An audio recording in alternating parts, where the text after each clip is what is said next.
বিশ্বাস করবেন, যেদিন থেকে এই এককে আমি স্বীকার করেছি সেদিন থেকে আল্লাহ সুবহানাহু ওয়া তাআলা আমাকে সব দিয়ে দিয়েছেন, সব। এত সম্মান আর কত।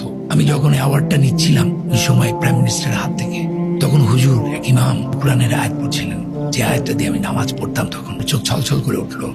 সে আয়াতটা হচ্ছে আউযুবিল্লাহি মিনাশ শাইতানির রাজিম, বিসমিল্লাহির রহমানির রহিম।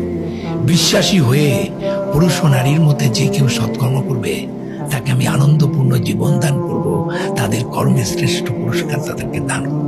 এটা উনি পাঠ করলেন। আমার চোখ দিয়ে টপ টপ করে ইমোশনাল হয়ে গেলাম আমি। উনি এত সুন্দর জায়গাটা সিলেক্ট করলেন এই জাতীয় পুরস্কারের অনুষ্ঠানে। বাহ, দারুণ।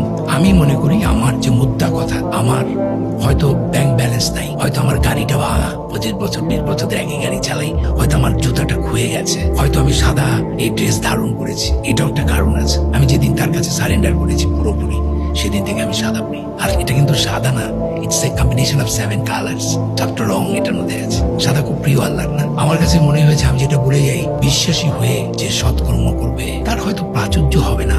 প্রাচুর্য হলে কি সুখী হওয়া যায়? অ্যাপার্টমেন্ট, ঝকঝকে অ্যাপার্টমেন্টের চেয়েও একজন রিক্সা চালক অনেক সুখে আছে। আর আপনি একজন মনোবিজ্ঞানী, আপনি জানেন যে আসলে শান্তিটা মনের। তো আমার কাছে যেটা মনে হয়েছে, আর কত সম্মান দিবে আল্লাহ আমাকে। নুয়ে পড়ছি, তবে অবাক হচ্ছি। আমার বিশ্বাসটা হয়েছিল হয়তো 0.11%। আস্তে আস্তে আস্তে আস্তে কোরআন পড়ে পড়ে পড়ে পড়ে প্রতি বছর লেয়ার টু লেয়ারে যেতে যেতে যেতে যেতে যেতে যেতে এখন আমার বিশ্বাসটা আস্তে আস্তে বাড়ছে। এই বাড়াটা কোরআন ছাড়া সম্ভব।